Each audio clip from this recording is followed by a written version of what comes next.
Hey, up there you are. And there we are. British Motor Museum, Gaydon. Straight away, in the entrance foyer, what do we see? Straight off the bat, Zodiac. 61 Zodiac Mark II. 3 litre JXL. Capri Mark 1. Hang on, it's not just an ordinary one, it's the 4x4. What? Never knew that. 4-wheel drive Capri, developed with motorsport in mind. It's the Essex V6.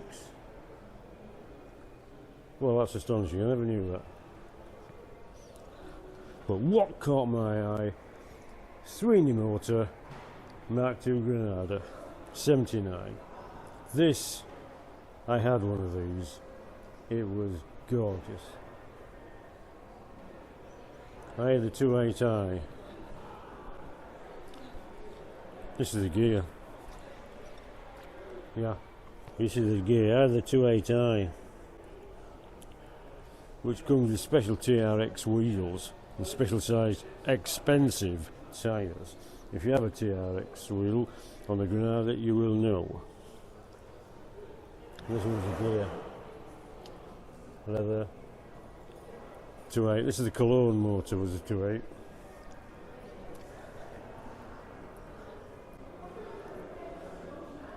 Brilliant, absolutely brilliant.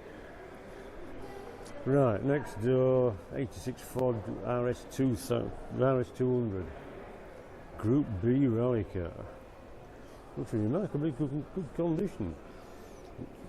Next to the 92 Ford Sierra Sapphire Cosworth. Who doesn't like a Cosy? Oh yeah. 93 Ford Escort RS Mark 5. No, it's a little 88 Ford Fiesta Mark 2.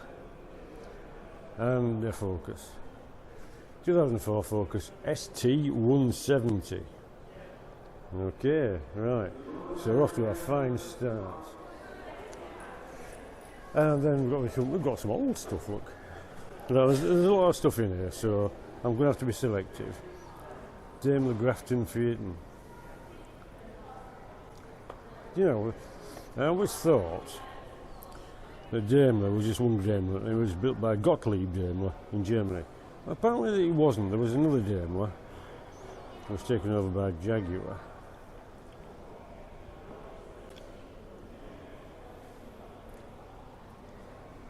So, I tell you, live and learn. Model T. That's a Model T Torpedo. Yeah, you can see the similarity. Both go slow and explode. 1925 MG Old Number 1. The Kimber Special. Right, okay. Now what's going on down there?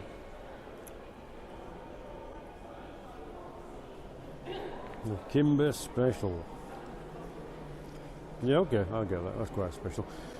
Next door. Oh, it's a Vauxhall. How did I know that?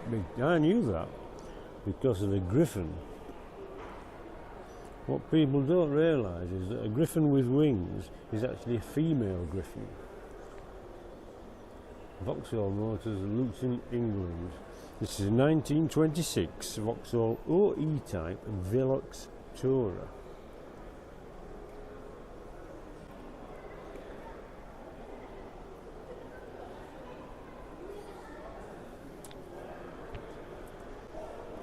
Oh, I'm okay with that. Right.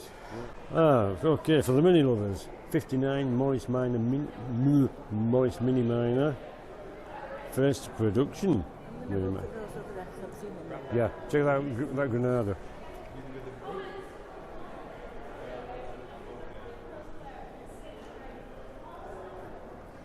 I always reckon Frida would have loved him, a Mini Minor. Or a Mini, or any Mini really. What a leap forward there in time. Right, how about a roller?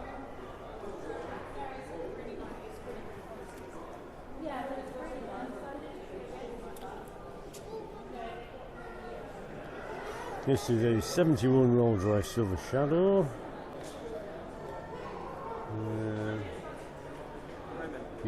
First Rolls-Royce used unitary body and chassis construction.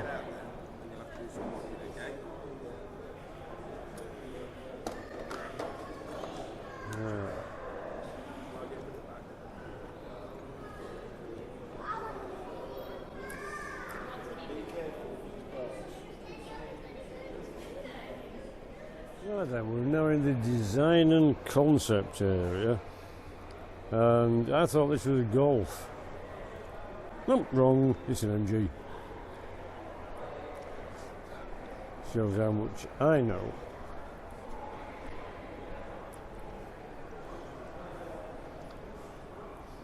MG RDX 60 to be precise.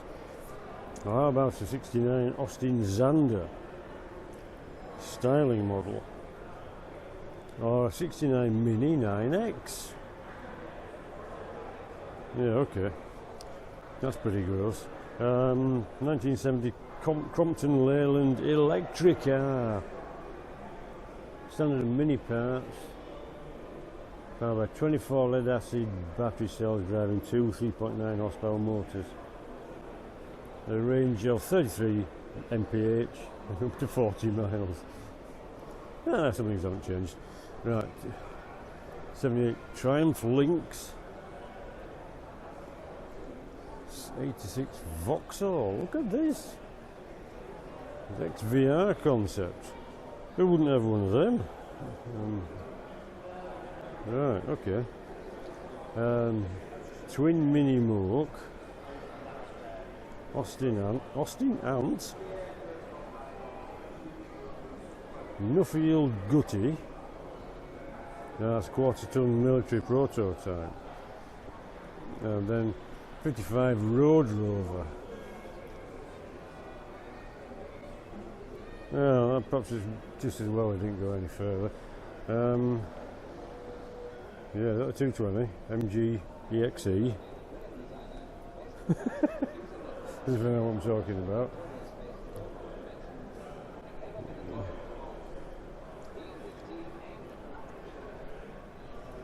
Yeah, right, okay.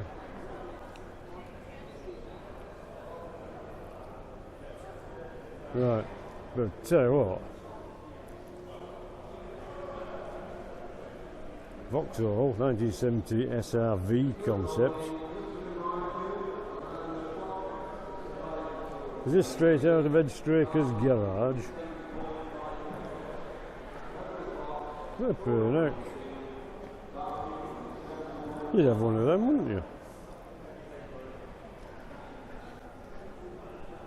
I don't know what this is, but it looks like a V8 and it's got twin SUs, so I like it already.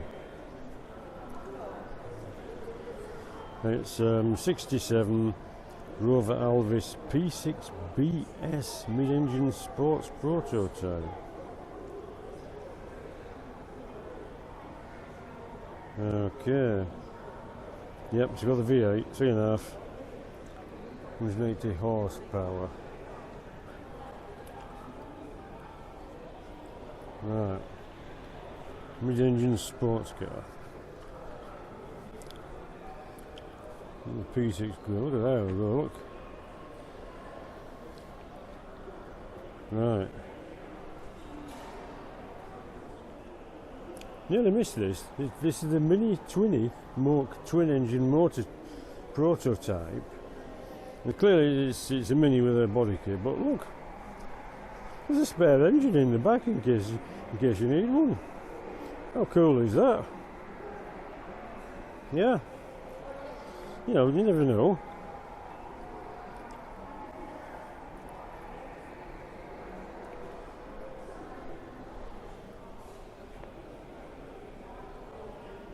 Yeah, clearly the deluxe version. No carpets, no ashtrays, no doors. Anyway, Pete, if you're watching this, there you go. You could have had a 20 Mini. And next door, anyone notice the Hillman Imp rear lights?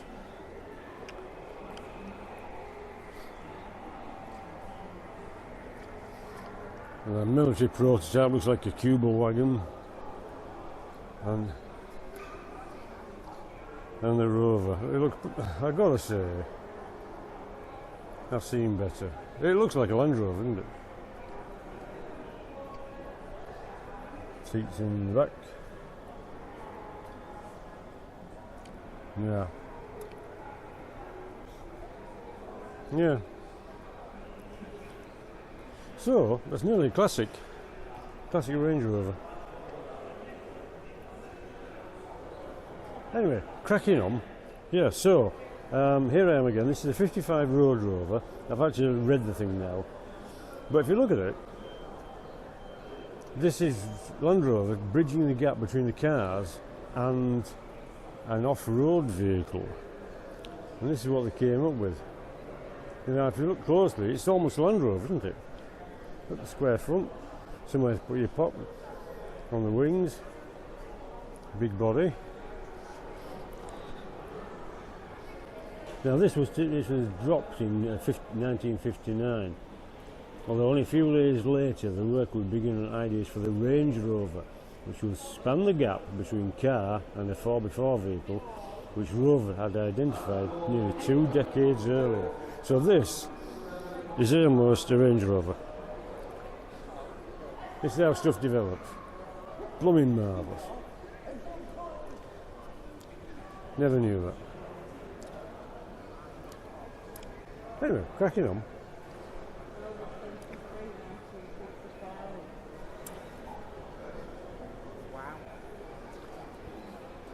Now, 1955 Rover T3 gas turbine. Right, how does that work? It could only afford one headlight, so clearly it was a budget build. Yeah, and you don't get CD player, leather, aircon. You get cross-ply tyres. Oh, alright. So that's a gas turbine engine. In fact, this is a gas turbine engine.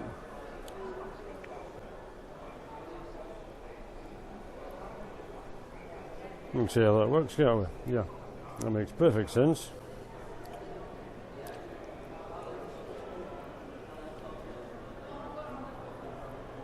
Right, okay.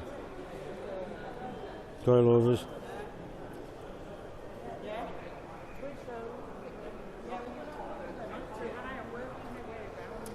Right, so 1956 Rover T3 gas turbine coupe.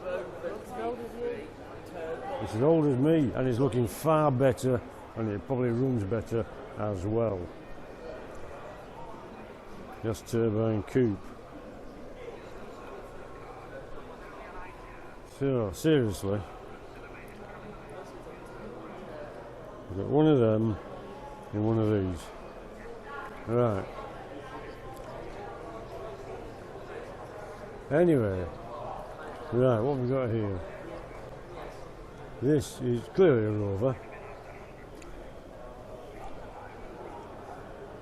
Oh, I see. Right, okay. Right. This is the 61 Rover T4 gas turbine saloon.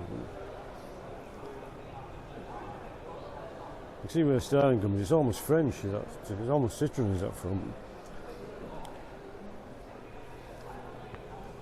So,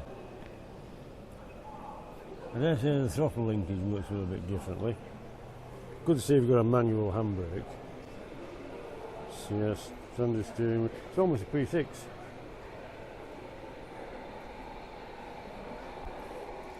And here we have the 1961 Austin 250 industrial gas turbine.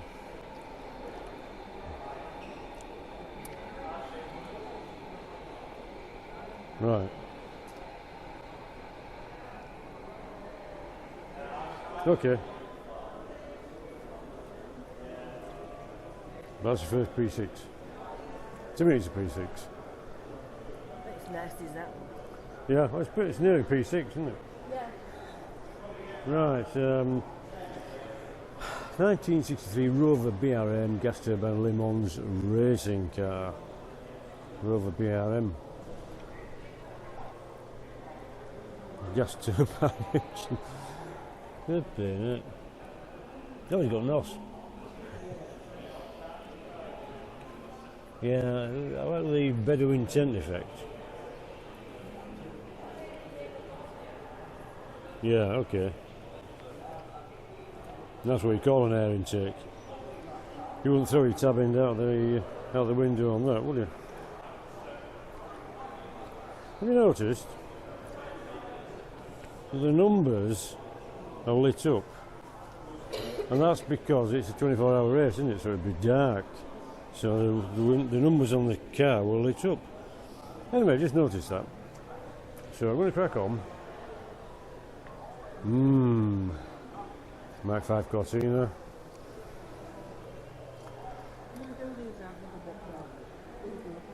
Yeah. 2-litre gear, Woolsey. Right. I'm going to say there's a ton of stuff. Shiny slot mags. I'm not going to be able to cover it all. There's only one way to see it, and that's come down and look for yourself. Yeah, I must admit, I've been wanting to come here for forever. And now I'm here, and it's bloody marvellous.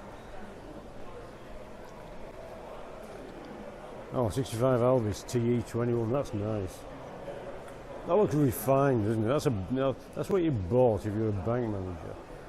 Not necessarily. Hey, what's this? Okay, you might recognise them. There's an awful lot to look at. So, Viva HA, limited edition Hillman, 3-piece rear windows. Look, this will be a coupe, won't it? This looks quite stylish. Oh, it's Californian, that's why. Hillman Minx Californian Mark 8. Nice. Nice, very, very nice. Metropolitan Nash, or Nash Metropolitan. I couldn't never understand why you cover the front wheels up. I mean, the turning circle must have been that of a oil tanker. But what do I know? It's probably cool.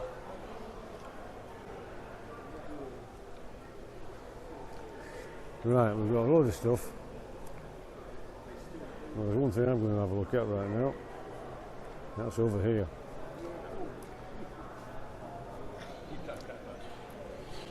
Yes, yes, yes. DB5. There's only one DB5.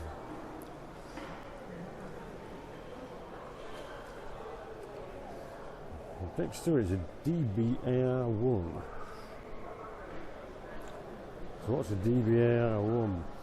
2003 Aston Martin DBAR1 Zagato. 6-litre V12. Tell you what. Alright, yeah. If I found one in a Christmas cracker, I wouldn't say no. But ultimately, the E-Type, in my opinion, one of the best looking cars in the world. DB5, gotta be the next. This is a 65 DB5, designed by somebody, Touring Super Leggera.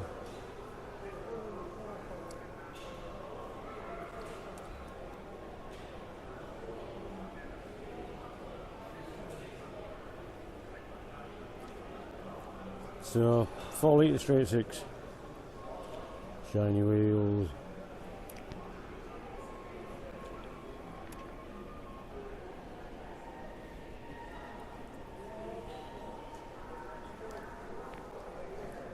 Oh, blooming heck, that's lovely.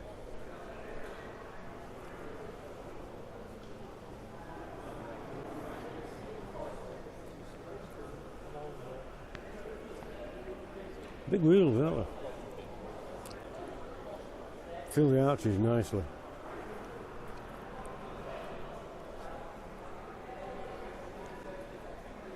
Right, of course, it's not the only one here. Let's have a quick scan round. We've got McLaren MP4, Aston Martin Vanquish, Jensen FF Series 2, FF, Lotus Europa, 2008 Lightning GT electric sports car, 2008, 250 kilowatt motors. Okay, can't say I've seen one of them before. Ah, remember that scene in GoldenEye where the BMW was cut in half by a rotating tree chainsaw? I think we've had the same problem here. What an astonishingly good idea. Diff, prop shaft, it's a long tail shaft, isn't it? Gearbox, clutch, suck, squash, bang, blow. The 4-stroke cycle. And the job of the engine is to create rotary motion. The job of the gearbox is to amplify that motion. And the job of the differential is to split the drive into a right-hand turn. Anyway, that's cool. Right. Here ends today's lesson. You can go out and play now. Nice racking system, I like that.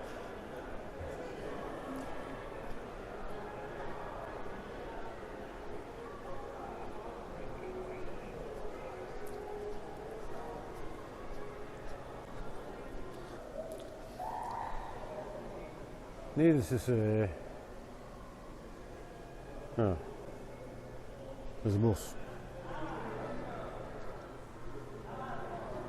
Number S742 to be precise. Oh dear, no cab. It's a 1923 AC S-type bus. The London General Omnibus Company. Carries 54 passengers. Oh, I bet it was a... oh, flipping heck.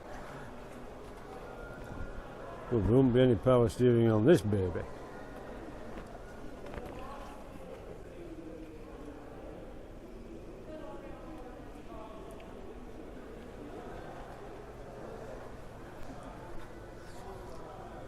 You know, you've got to hand it to old people. In fact, some guys have driven one of these.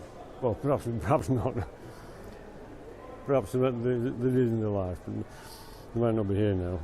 They've not even got pneumatic tyres.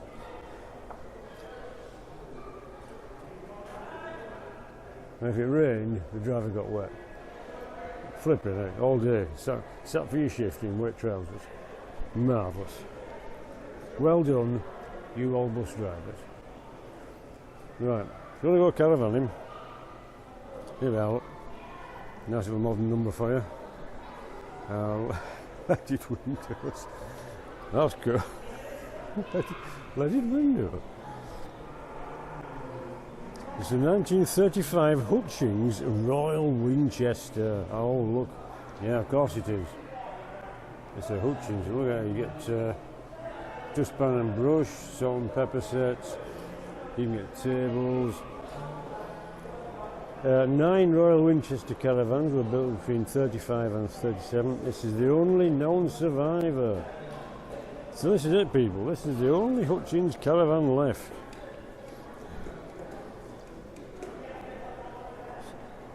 So there we go. Yeah, there's actually a bit of headroom. Look here. I thought the wire was in there, but it isn't. Don't know if we've got a porta potty. Love the leaded windows. Oh, that very chintzy. Very, very chintzy.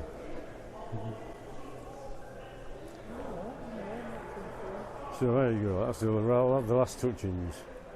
But for the motorsport fans, Yeah, where to start? To Tongaland, ourselves, Cape of Good Hope, London, Egypt, Sudan, Kenya,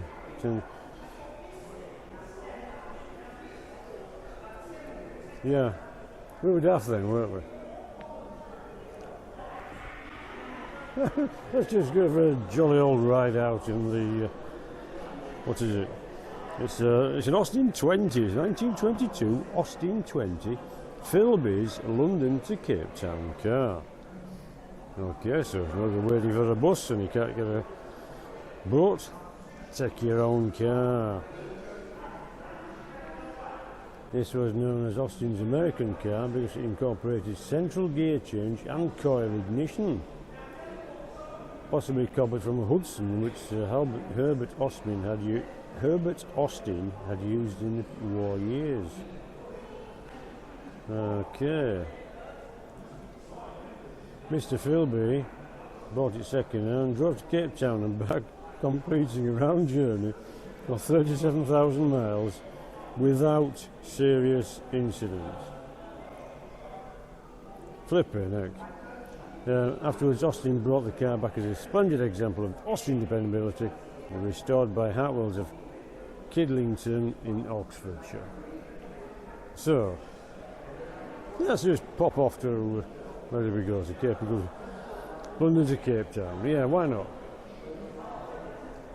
Yeah, okay, that's not going to happen today, is it? 55 Austin A90 Westminster, Papa's Progress car. Okay. 59 Austin 7 Downton. It launched in 59. It was not called a Mini at the time.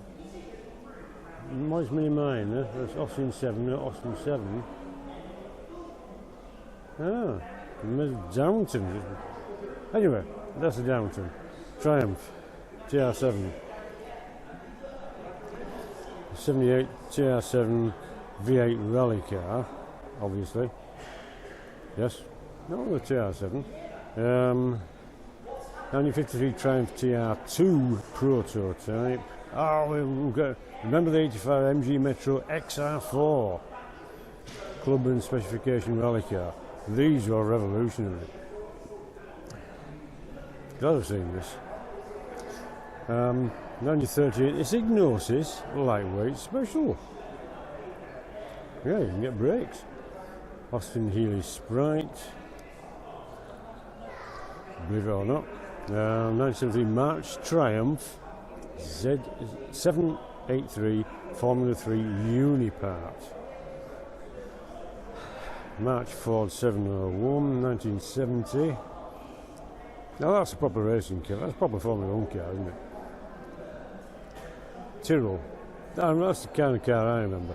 MG, that's 1953 MG YB, 2001 TVR Tuscan T400R. Now that'd be a stonking motor. Ooh, 1925 Morris Oxford Red Flash. Red Flash Special. Not just a Red Flash. It's built in 1925 using a modified Morris Oxford chassis. Oh, we had some left. Semi-electric rear springs, streamlined cowl. Flipping it. 1908 Austin 100p Grand Prix racing car. There you go, look. So that's leaf springs, cross-ply tyres, Dunlop cars, windscreen. Ha! So that's for softies, windscreen. Loads and loads of pedals and levers. That's probably for the advancing ignition. Yeah, okay. That's it. That's how much as I know. Anyway, jolly well if you drove one of them. Just walking through and came across this. 1953 Morris Minor Morris Motors fire engine. Complete with bell. Who would not want a Morris Minor with a bell? But look at the styling. This would be alright, it's a blooming beach car, this would be cool.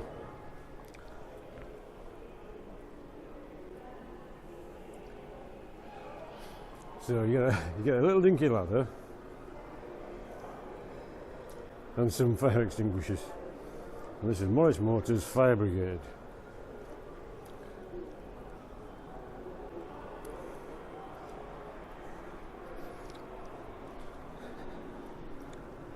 Right, okay then. That cool or what? Right, I'm just walking past this. This is 1971 Rover P5B. Belonged to the late Queen Elizabeth II. A Royal P5B. And why not? I quite like a P5B anyway, but this was rather special. I was taxed in 87, look. I thought she owned the road, so she didn't need to tax hers. That's right. That's a really good point. Yeah, but once you sold it, yeah. then the plebs have to be taxed. So, because literally the Queen does own the road, so she doesn't have to tax any of her vehicles. But, right, we're going for a cup of tea.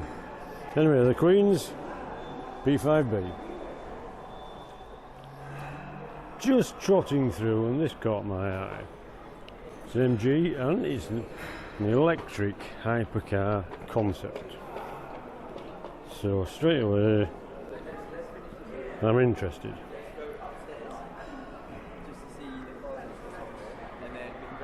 Right, it's a 2024 MG EXE 181 electric hypercar concept, unveiled at the 24 Beijing Motor Show.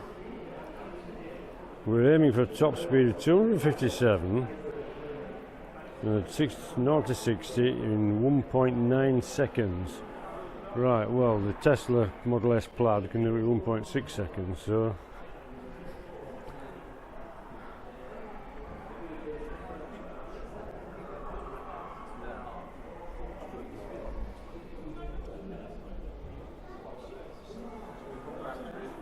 but well done for trying.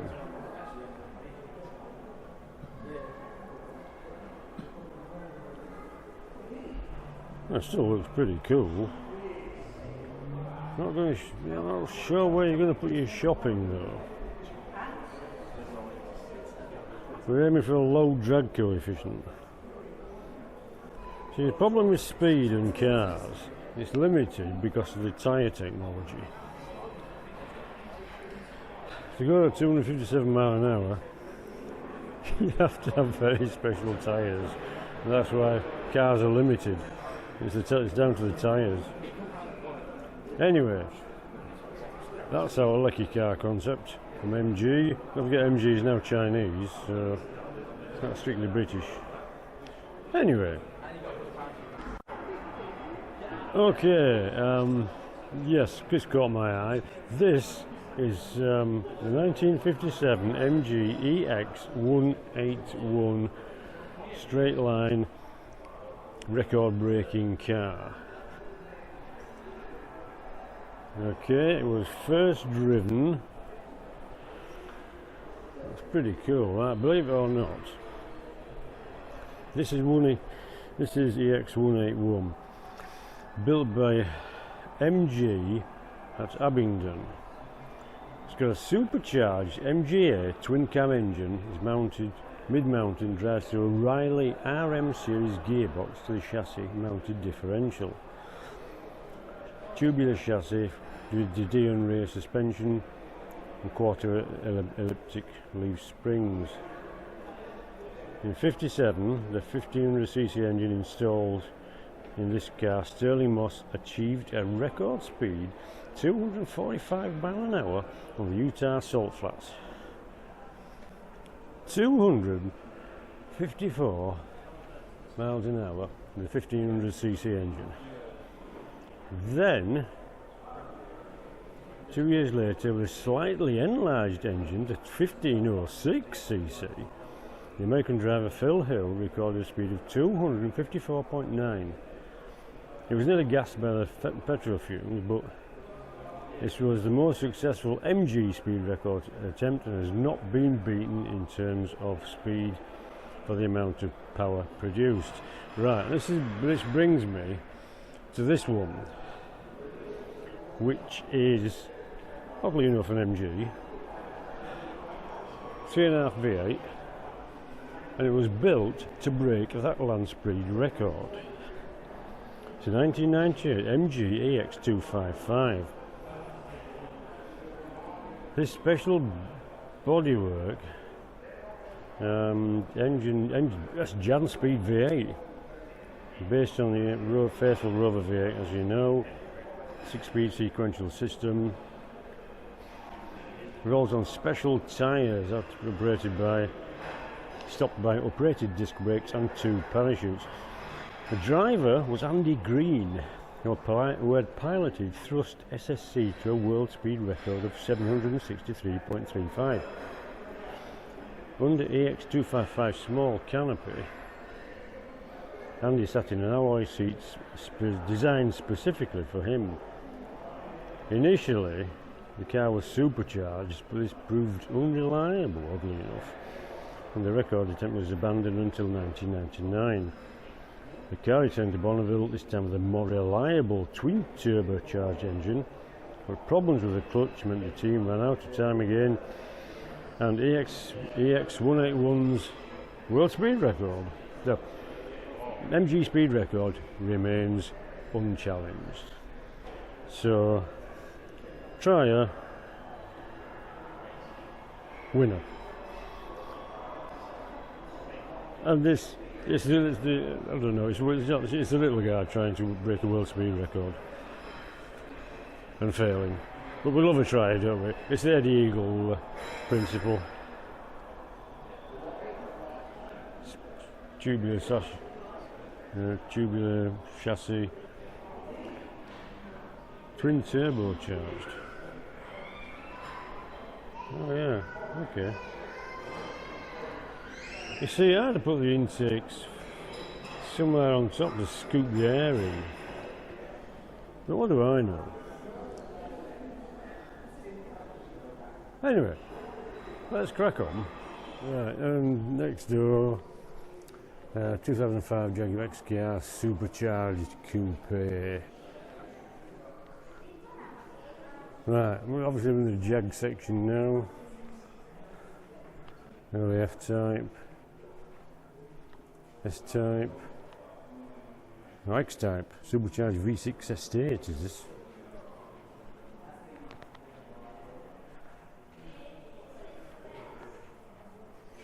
Right. Right, back to the Royal Collection. We have a Daimler. You recognise that logo.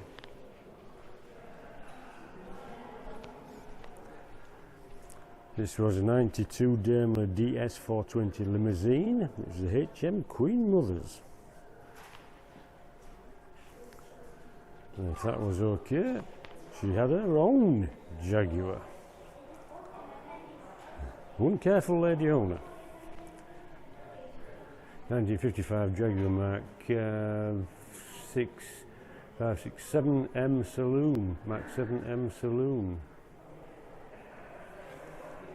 Ooh. There we go. Can't say further than that. There's lots of Jags in here.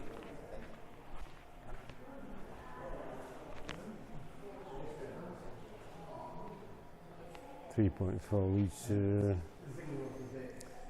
2.5 litre V8, 2.5 litre V8 that one. Oh right, Hubnut has just test driven one of these. Something with 2.5 litre V8. This is a 3.8. This is a Daimler Conquest Saloon. You're not serious, my granddad had one of these, the Conquest. Then later on he got the Sovereign. Well, this is the Conquest. 1953 Daimler Conquest Saloon. Oh wow, piece of that gearbox. Yeah.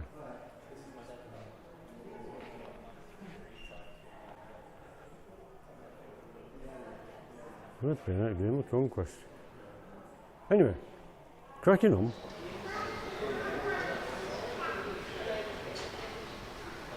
Yeah, looks like something else has been in Skyfall, but no. Oh, it's just been in the tunnel. Not quite up to speed on this story. What you see is what you get.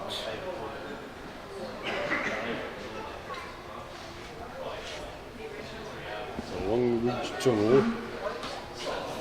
Oh, there's a door, look. That's handy. It's all bits of concrete.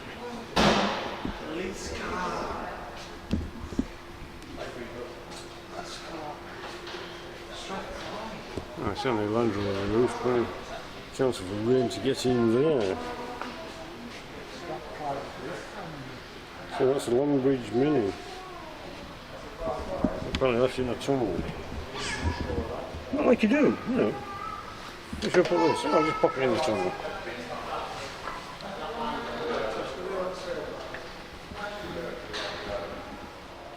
This caught my eye as well. It's the 76 Rover SD1 Estates prototype. Yes, you heard me right. Estate. And there it is. Alright. Okay.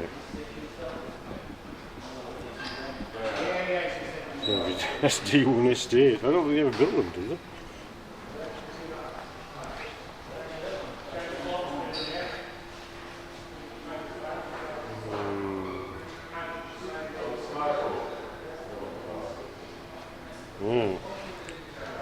Both they built two prototypes. They still survived, but of course they never built them.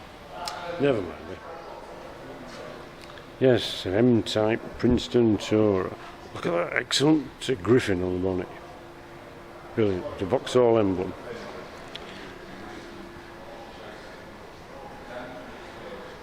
Even though it's actually a female griffin. Well, if you don't mention it, I won't.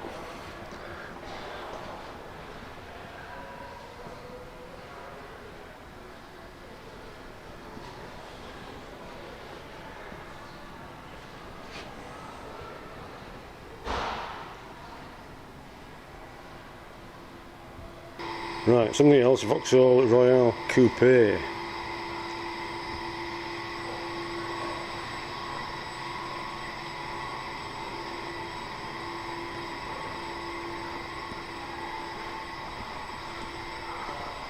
You've got to ask yourself, why didn't they carry on making them? Because we don't know what the answer is. This caught my eye. If Noddy had a car, a real car, you'd have one of these. Because this looks amazingly fun. Or is it just me? Somewhere to put your shop in. You know, if it's raining a bit, you could blow straight through. Must have covers. It's an Austin of England, so you can't go wrong. It's going to be mechanically perfect.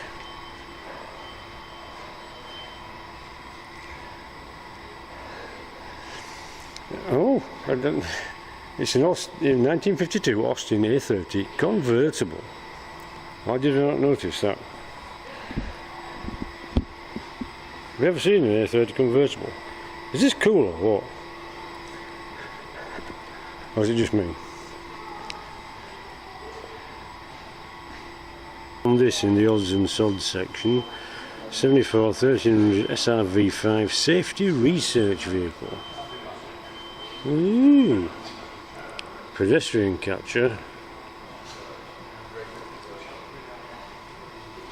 Yeah, that's right. What did you see it? So looking okay there. Come back a bit, come back a bit, come back a bit. Oh my God, what's happened here? And that's your pedestrian catcher. Are you serious?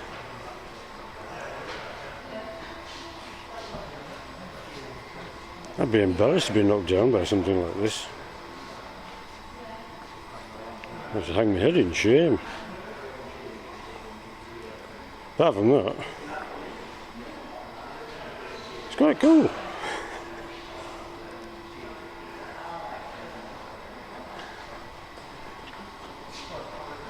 Right. Anyway, that's that. Oh, right. If you've still stayed with me after all that, thank you very much, and I'll get you a coffee. You've done excellently well. Right, that's for our trip to Gaydon, British Motor Museum at Gaydon, Warwickshire. I hope you've enjoyed it. I certainly have. It's been a fantastic weekend. So, what can I say? Drive what you want, like what you drive, don't get lost or squashed. I'll see you in a bit. Oh, thanks for watching.